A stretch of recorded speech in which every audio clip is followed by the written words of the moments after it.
Now, Microsoft saw what was happening, but they couldn't just switch. They had decades of enterprise software dominance in applications and systems, all built around x86.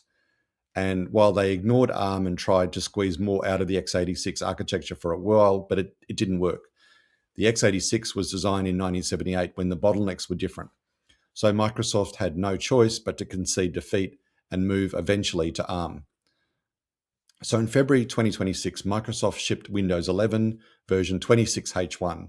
This was a special build that runs only on Qualcomm's new Snapdragon X2 chips. It's not a normal update because it sits on a different, newer code base. And that's because Windows didn't have the low-level platform code needed to run Qualcomm's next-generation silicon. So Microsoft forked its flagship operating system to support the new chips, while still supporting the old ones from Intel and AMD that power overwhelmingly the majority of desktop enterprise applications. But to put the toe in the water with Qualcomm and ARM, they had to write an x86 emulation layer to keep all that legacy software alive.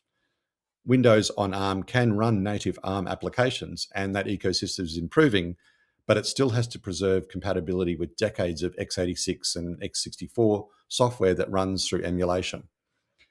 And that emulation means that they're running fundamentally slower than on Apple silicon because there's this extra layer of code that's simply not there for Apple. This would not have been an easy decision to make for Microsoft because now they've absorbed real cost and complexity supporting two different code bases.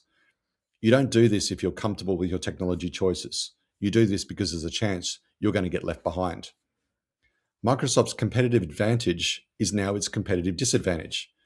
The x86 software moat that kept competitors out is exactly the thing that makes it slow and expensive for Microsoft to follow Apple into ARM.